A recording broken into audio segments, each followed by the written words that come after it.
On top of all that music we just saw in the promo, how about more names like Combat Jack, Linda Sarsour, Uncle Ralph McDaniels? They'll all be there to talk at events like the Hip Hop Institute, even if it's, not to a beat. You never know with these guys. never know. There's going to be a bit somewhere in there. So smart talk, hot music, cool venues, it's all there as the Brooklyn Hip Hop Festival celebrates what it's calling the Planet of Brooklyn. Now here to bring us up to speed, our founder and executive director, Mr. Wes Jackson. Welcome back to the table. What's up, brother? Good to see you. Good to see you. And Juels Pierrot, the director of marketing and communications. Blessings, how you doing? All right.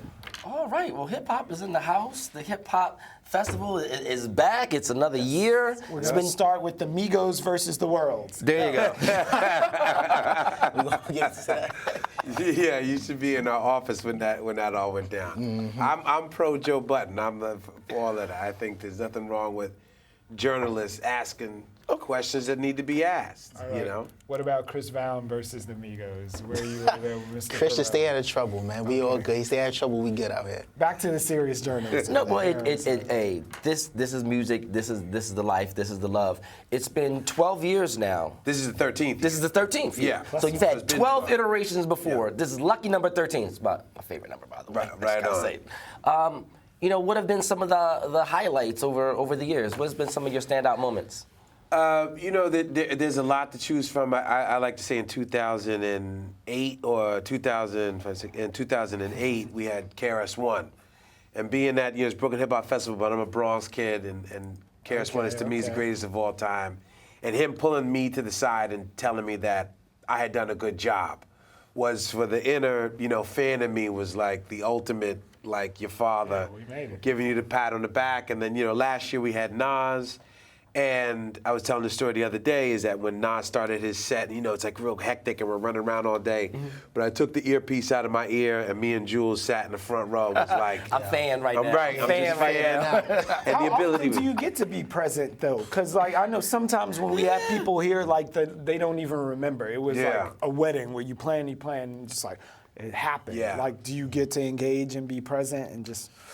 I would say not enough, Yeah. because you get so caught up and you're worrying about budgets and logistics and passes. Mm-hmm. So, and then if you let that take over, then it just becomes work. And then it's like, well, I don't really want to go to work. You know what I mean? I want to get paid to do this. Yeah. So I think that was, I tell people in the office, now, I do meditation just so when it gets hectic, stop and actually enjoy the moment. And I used a technique. I had a meditation be present in this moment. Nas is 3 feet from you. You have the best possible seat in the house. Right.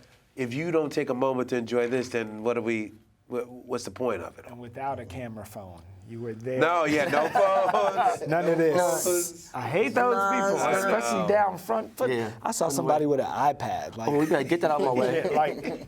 A full-on iPad. So 13 years in as marketing and communications, how do you keep all of the real feeling in without getting influenced by the corporatization? We know we need sponsorship and to keep things moving, but so many people want to bite so many parts of the culture without representing it truly. So how do you keep that front of mind? By representing Wes and Ebony the right way and keeping it really in. If you come to the office, it's mostly women in the office. Yeah. So, a woman keeps the culture in check, right? They're gonna make you go out of pocket. So the women understand the culture. They allow us to do the job to do the same exact thing. So what I keep intact is the tagline for this year is for the culture. And we stick true to that.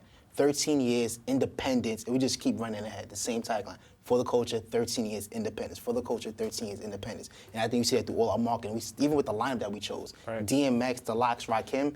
There's a bunch of other festivals out here, but you won't see those individuals there. Right. When we seen that, that's how we knew we had to make our mark. And that's why we stayed down with this. How many people were you able to bring out last year? Because the pictures that I saw when I was out, I was like, it just went on and on and on.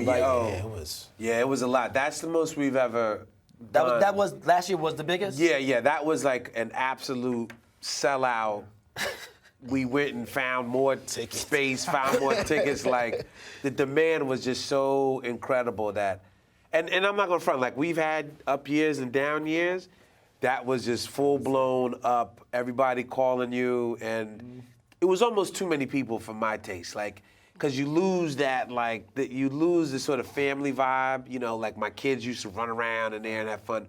but we sold everything we possibly could, and it was a little too tight for my thing. But we had about, I think it was, we about 10,000 people out there. It was These are the I mean, good growing pains. but 10,000 fans though. I mean, the energy was 10,000 fans. Yeah, and I like, sell out is good for the business side of it, but we want to also kind of what Jules is saying is like sometimes when it gets too big, that's not hip hop to me. To me, like 20,000 and you're like 10 rows back, or the front is like crazy. That's not what it is. Hip hop is more for the community, for the culture. But we did well. We're hoping to do it just as well this year. 13. Yeah. Big. But you also, of course, there's the music, but we mentioned like our friend Linda Sarsour is going to be there. There's going to be something for your mind too that's not just musically, talking about the culture. Well, so yeah, people know us for that, what we call the finale concert, which is on Saturday, July 15th. But we have a whole week of events with you guys. We're teasing. Yeah, so we're starting with Monday. I get a chance to sit down one-on-one with Rakim and talk about the 30th anniversary of Paid in Full, which for the little kid, Wes Jackson is going crazy. You're going to be present in that moment. Oh, I will be present. I will be present. I got to make sure I don't geek out and fanboy and be like, oh my God, I'm so happy to be here. Oh. But I'm happy. Listen, that's why I do it, to have these opportunities. But then Tuesday we have Get Paid to Be Yourself with Julia Mitchell. And then Linda's coming on our big day of panels and lectures, the Hip Hop Institute at Medgar Evers. Okay. So we don't want to just be about partying and having a few drinks. That's all good, but we need, especially in these days and times, take a time out and be like, all right, so what are we doing here? What are we doing with this money that we're earning? What are we doing with these voices that we have?